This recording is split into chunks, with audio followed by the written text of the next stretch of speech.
दोस्तों, यह कहानी का दूसरा भाग है। इस कहानी का पहला भाग हमने डिस्क्रिप्शन में लिंक में दे दिया है। अगर आपने नहीं देखा है तो आप जाकर डिस्क्रिप्शन में लिंक से देख सकते हैं। धन्यवाद। इस जगत में जिन रिश्तों का कोई आधार नहीं होता वे बहुत जल्दी टूट जाते हैं। उसे लगा कि उसने मेरे सौंदर्य और यौवन का सारा रस चूस लिया है, तो वह मुझसे अलग होने से तमाम बहाने बनाने लगा। और एक दिन ऐसा आया कि उसने साफ साफ कह दिया कि वह मुझसे कोई संबंध नहीं रखना चाहता।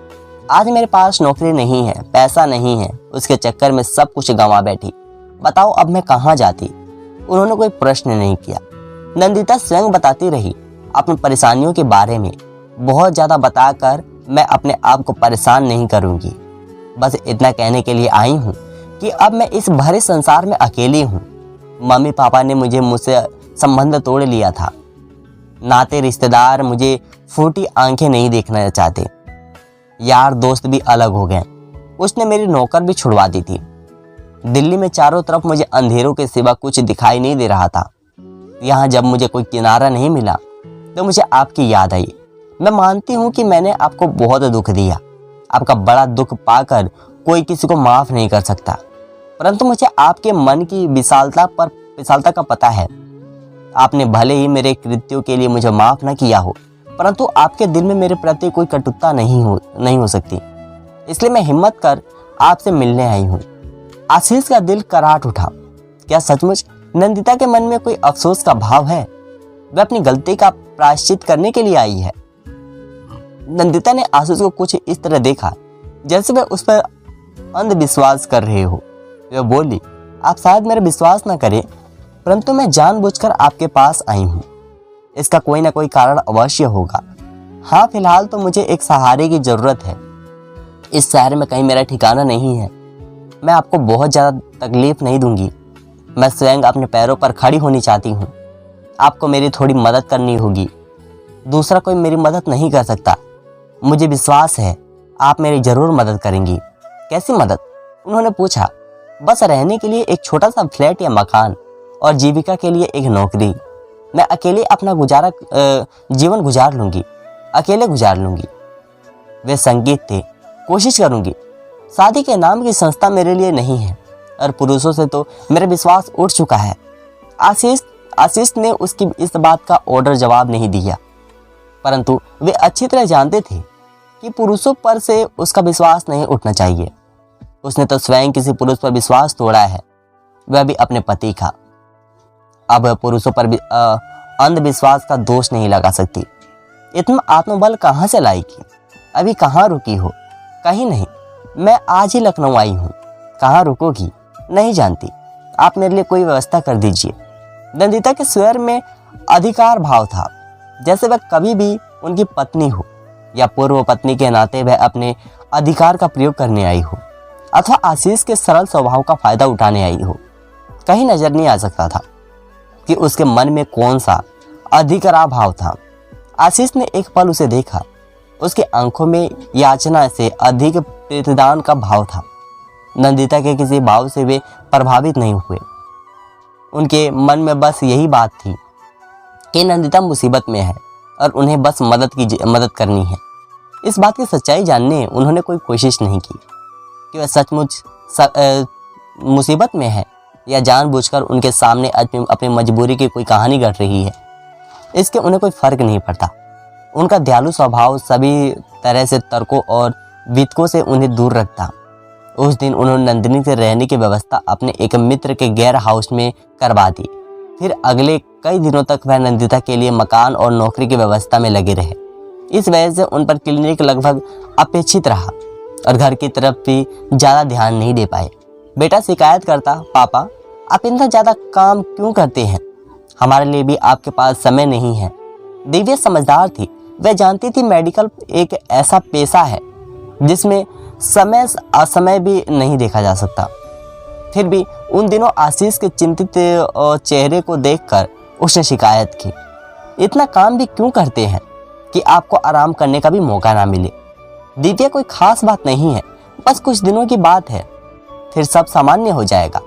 क्या कोई खास बात है जो आपको परेशान कर रही है?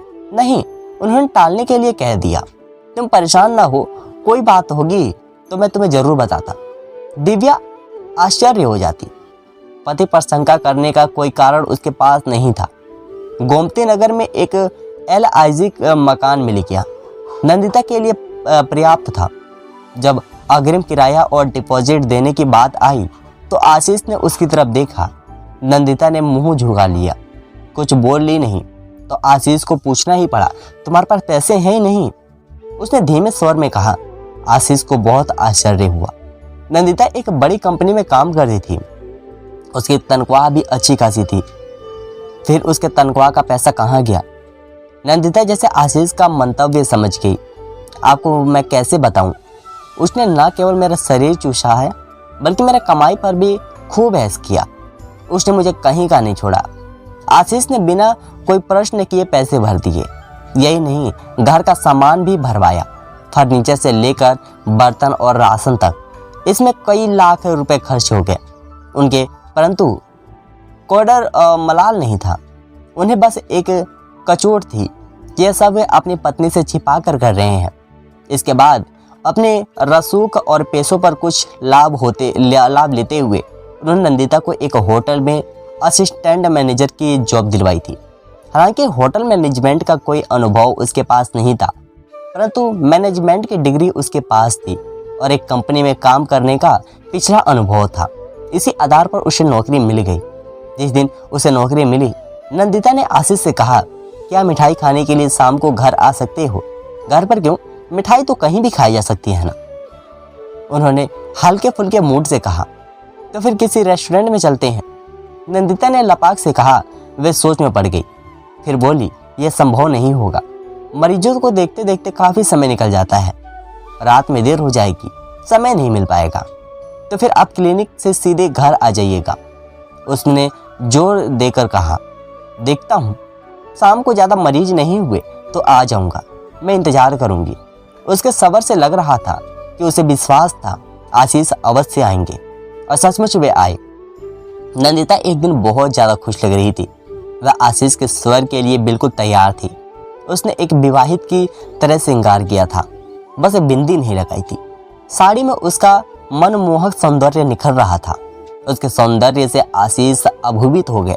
यह सौंदर्य कभी उनका था, और अगर नंदिता ने थोड़ी समझदारी और संयम से काम लिया होता तो आज भी वह उनकी ही होती। बताइए, मुझे विश्वास है आप अवश्य आएंगे। वह इठलाती हुई बोली। आपके चेहरे की चंचलता से अधिक उसके शरीर की चंचलता बोल रही थी। उसका बदन मछली की तरह बल खा रहा था। वह जानबूझकर ऐसा कर रही थी या आशीष के आने की खुशी में भाव विहल हो जा रही थी, समझ नहीं आ रहा था। उसके व्यवहार में ऐसा नहीं लग रहा था जैसे उनके संबंधों के बीच में कभी दायरा आई हो और वे हमेशा के लिए एक दूसरे से जुदा हो गए हो। जो भी देखता वह यही कहता, नंदिता उनकी पत्नी है। नंदिता के खुलेपन में आशीष के मन में कोई डोल गया। वे पुरुष थे और किसी भी पुरुष का मन नारी की सुंदरता और संचंचा देखकर डोल जाता है। इसकी स्वाभिमानिक कुछ भी नहीं था। नंदिता उनकी पूर्वक पत्नी थी और उन्होंने उसके प्रिय का अंग को देखा था। अब इतने अंतराल के बाद उन्होंने उसे फिर सौंदर्य के रंग बिखरते देखा था, तो क्यों ना मन में लहरें उठती। उन्होंने ऊपर से कुछ जाहिर नहीं किया और नजर चुराते हुए अंदर आ गए, बैठ गए। नंदिता के अपने घर को बहुत सुंदर तरीके से सजा दिया था। घर छोटा था, पर अगर गृहिका से समझे तो छोटी सी जगह को भी सुंदर बनाया जा सकता है। नंदिता का यह गुण आशीष को पता नहीं था, क्योंकि दोनों की शादी के बाद नंदिता मन से उनके घर में नहीं थी, बस उसका तन मौजूद रहता था। वह दूसरी ही दुनिया में विचरण कर रही थी, तो आशीष के घर की तरफ कैसे ध्यान देती। चाय पीकर आशीष घर चलने लगे तो नंदिता ने उनका हाथ पकड़ लिया और उत्साह से बोली, किन शब्दों में आपका धन्यवाद करूं। आशीष के शरीर में एक झंझनी सी दौड़ गई।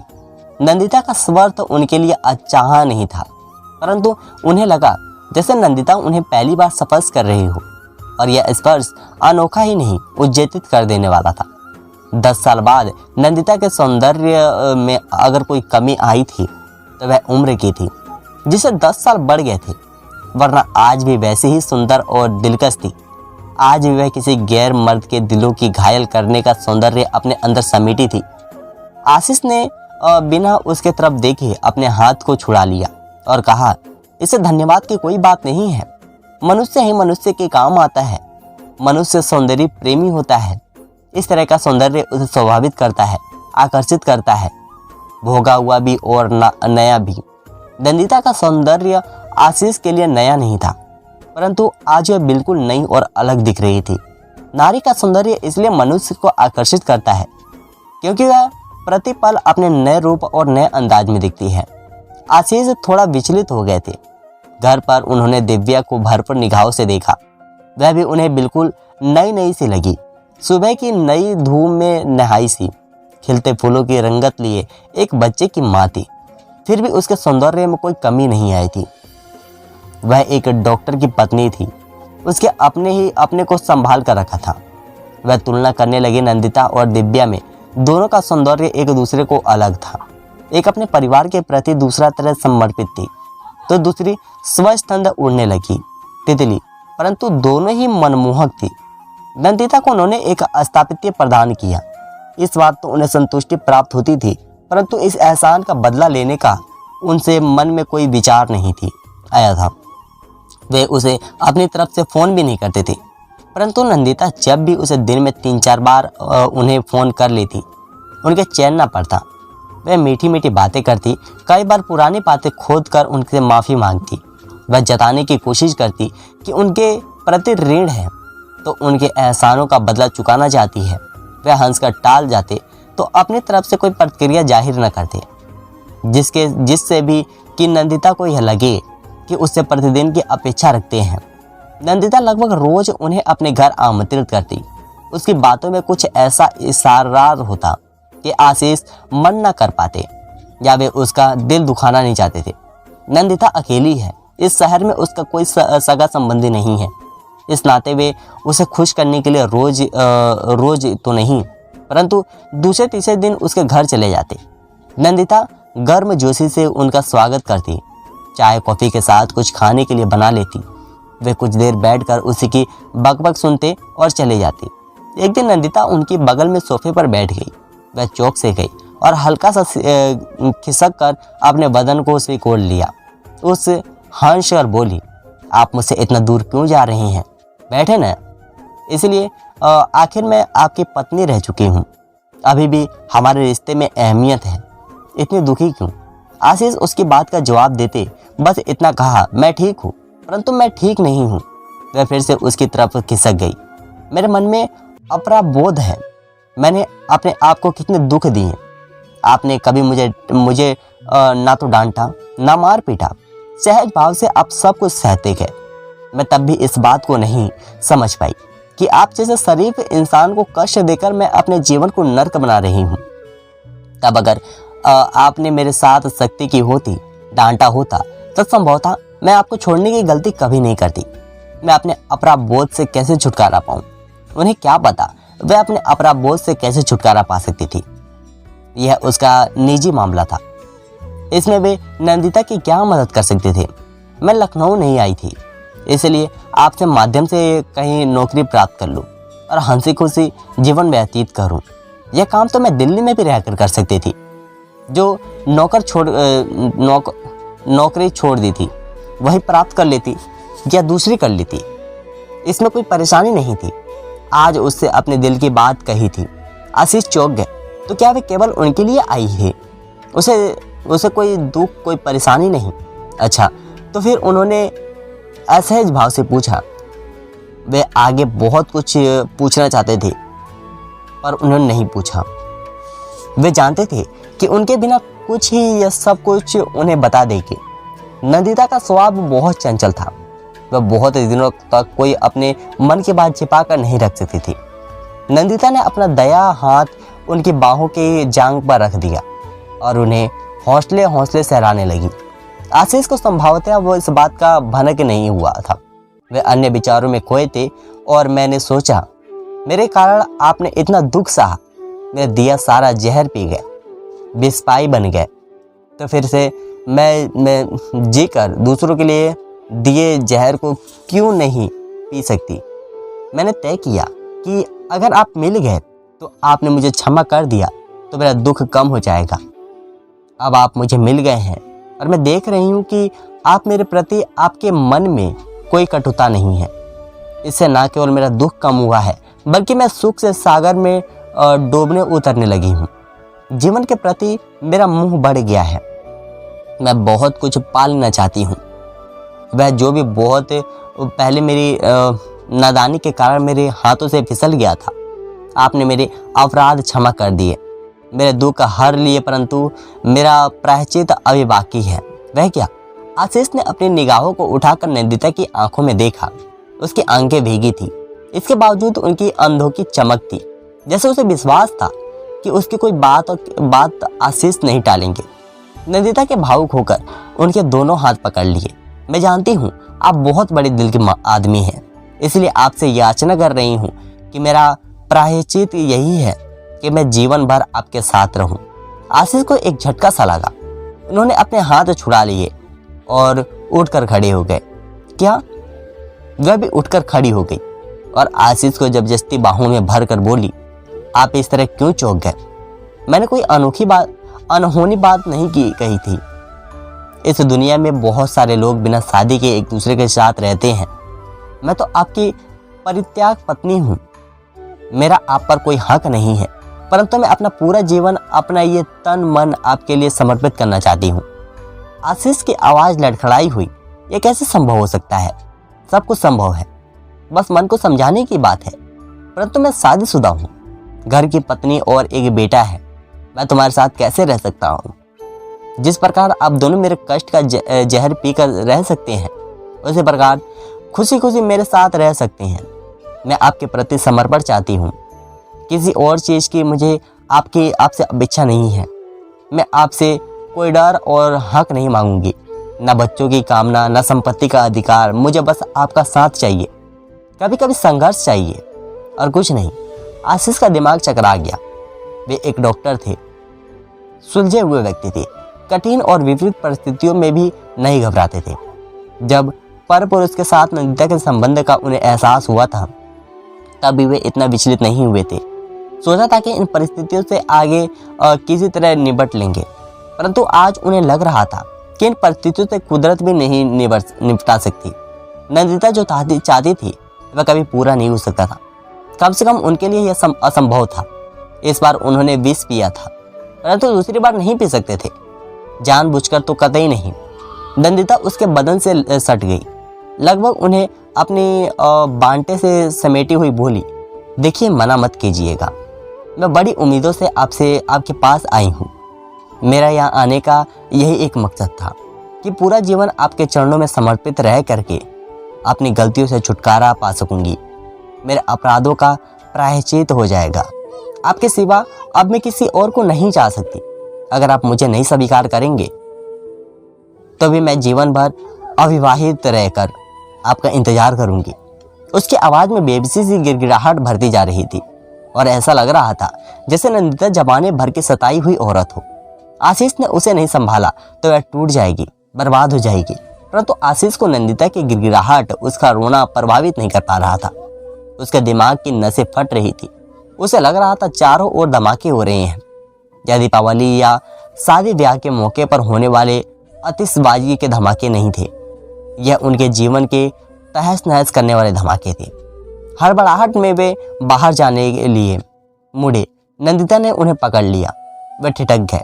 आप जा रहे हैं, मैं आपको नहीं रोकूंगी, पर यह वादा करती हूँ कि इसी शहर में रहकर आपकी प्रतीक्षा करूंगी। आपका जो निर्णय होगा बता दीजिएगा। वे बिना कुछ कहे बाहर निकल आए। बाहर आधा घना अंधेरा पसारा था, जैसे पूरे शहर की बिजली चली गई हो। परंतु ऐसा नहीं था। सभी घरों में बिजली थी, बस सड़क की बत्तियां नहीं जल रही थी। सड़कें अंधेरी थी, परंतु उन्हें लग रहा था जैसे पूरे शहर में अंधेरे की लंबी लंबी गुफाएं फैली है, जिसके अंदर वे गुजर रहे हैं। इन काली अंधेरी गुफाओं का कोई अंत नहीं था, कि उनकी यात्रा का भी कोई अंत नहीं था। उसके साथ ऐसा क्यों हो रहा था? दुख को चुपचाप सहन करना क्या दुखों को नियंत्रण कर देना होता है? वे किसी को कष्ट नहीं देते थे, परंतु बदले में उन्हें कोई कष्ट झेलने पड़ते हैं। नंदिता के घर के बाहर खड़ी अपनी गाड़ी को जब उन्होंने स्टार्ट किया था, तब भी उन्हें होश नहीं था, और जब गाड़ी मुख्य सड़क पर लाकर अपने घर की तरफ मोड़कर, तब भी उन्हें कोई होश नहीं था। उनका शरीर कांप रहा था, परंतु हाथ पैर काम नहीं कर रहे थे। ऐसा लग रहा था जैसे कोई अन्य व्यक्ति रिमोट कंट्रोल से उनके अंगों को संचालित कर रहा है। उनकी अपनी सोच कहीं गुम हो गई थी। वे समझ नहीं पा रहे थे कि उनके दिमाग को संचालित करने वाला यंत्र उनके नियंत्रण में क्यों नहीं है। वे गाड़ी चला रहे थे, परंतु उनके स्वयं पता नहीं था कि वह किस शक्ति से नियंत्रित हो रही है। सामने से आ रही गाड़ियों का प्रकाश उनकी आंखों में आतिशबाजी की रोशनी की तरफ चुभ रहा था और वे बराबर अपनी आंखें झपक रहे थे। पर पहुंचते पहुंचते उन्होंने स्वयं को काफ़ी हद तक संभाल लिया था।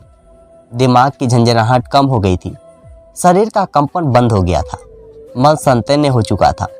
परंतु चेहरे की उसी रंगत उनके अंदर अभी अभी गुजरे तूफान की कहानी बयां कर रही थी। वे चुपचाप घर के अंदर प्रवेश कर गए। वे चाहते थे कि एकदम से दिव्या का सामना ना हो, परंतु वह उन्हीं का इंतजार कर रही थी। रात काफ़ी हो चुकी थी, बेटा सो चुका था। दिव्या के पास उनके इंतजार के सिवा और कोई काम नहीं था। उनकी पस्त हालात देखकर दिव्या तत्काल उठी और उनको सहारा देकर सोफे तक लाई। आप बहुत थक गए हैं, उसकी आवाज़ में चिंता झलक रही थी। उनने पति के सोफे पर बैठा दिया। आशीष ने एक नज़र दिव्या के चेहरे पर डाली और आंखें बंद करके सोफे पर सिर टिका दिया। दिव्या दौड़कर उनके लिए पानी ले आई। पानी का गिलास उनके हाथों में थमाते हुए बोली, लीजिए पानी पी लीजिए। आप किसी की नहीं सुनते हैं। कितनी बार कहा है कि कम मेहनत किया करो। मरीजों का आना कभी ख़त्म नहीं हो सकता। आप चाहे सारी रात क्लिनिक खोलकर बैठे रहें, क्या उनके चक्कर में खुद मरीज बन जाएंगे? आपकी सेहत ठीक नहीं रहेगी तो मरीजों को कैसे ठीक करेंगे, और फिर हम लोग कैसे खुश रह सकते हैं? वह उनके माथे को सहला रही थी। आशीष को अच्छा लग रहा था। दिव्या का सफर आशीष की अंदर तक सुकून पहुंचा रहा था। देखिए तो चेहरे पर कैसी मुर्दा छाई हुई है, जैसे 10 दिन से खाना न खाया हो। आशीष चुपचाप आंखें मूंद रखे दिव्या की एक एक बात पर उन्होंने कानों में पड़ रही थी। वे उनकी बातों को सुन सकते थे, परंतु उत्तर नहीं दे सकते थे। उस बेचारी को क्या पता कि आशीष ने अभी अभी कौन सा तूफान अपने सीने को अंदर झेला है। वह कभी नहीं समझ पाएगी, क्योंकि जो कुछ उनके साथ हुआ था उनके बारे में दिव्या को बताकर वह उसकी खुशी नहीं छीन सकते थे। दिव्या का इस प्रसंग में कहीं कोई हाथ ना था। दूसरों के करने की सजा वह क्यों भोगते? जो जहर वे पी रहे थे उसकी एक बूंद वह दिव्या के होंठों पर नहीं रख सकते थे। उन्हीं को सारी उम्र जहर पीना था। वे विस्मयी हो गए थे। उनके अंदर अब इतना जहर समा चुका था कि किसी का जहर उनके अंदर असर नहीं होने वाला था। वह रात किसी तरह गुजर गई। अगली रात पहले जैसी सामान्य थी, जैसे पिछली रात कहीं कुछ नहीं हुआ। आशीष निश्चित भाव से उठकर तैयार हुए। ऊपर से वे बहुत शांत और गंभीर थे, पर अंदर ही अंदर उनके मन में एक मंथन चल रहा था। उन्होंने तय कर लिया था कि उन्हें क्या करना है। आज सब कुछ तय हो जाना है। वे इंतजार नहीं कर सकती और ना ही किसी और को दुविधा में रख सकते हैं। दिव्या किचन में व्यस्त थी। वह नहाने धोने को तैयार हो गए। क्लिनिक में जाने में अभी देर थी। वह अपने कमरे में मोबाइल लेकर बैठकर में आए। रात उन्होंने ध्यान नहीं दिया था। उनके फ़ोन पर बहुत सारे मैसेज आए थे। उन्होंने खोल कर देखा तो उसमें से एक मैसेज नंदिता का था। उसमें लिखा था, आप घर पहुंच गए, ठीक तो है, मुझे आपकी चिंता है। उन्होंने उसे मैसेज का उत्तर दिया, मैं ठीक हूँ और उम्मीद करता हूँ कि तुम भी ठीक होगी। नंदिता, मैंने अपने जीवन में बहुत जहर पिया है। मैं सचमुच विस्मयी हूँ। यह जहर किसके कारण मैंने पिया, इन सब बातों को जानने का अब कोई औपचारिक नहीं है। मैं तुमसे केवल इतना कहना चाहता हूँ कि अब और ज़्यादा जहर पीने की क्षमता मुझ में नहीं है। मेरी सहनशीलता समाप्त हो चुकी है। अब अगर मैंने एक बूंद भी जहर पिया तो मैं मर जाऊंगा। आशा है तुम मेरा अवश्य समझ सकोगी।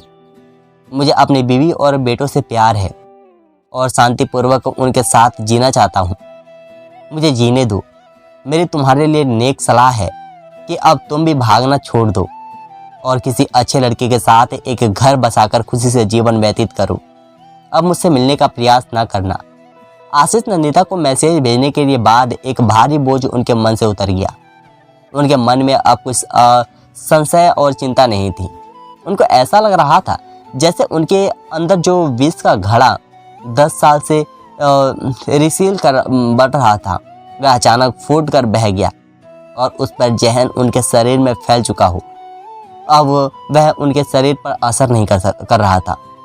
तभी मुस्कुराती हुई दिव्या नाश्ता लेकर आई, बोली, आइए नाश्ता कर लीजिए। वह नहा धोकर चुकी थी, साधारण कपड़ों में भी किसी परी से लग रही थी।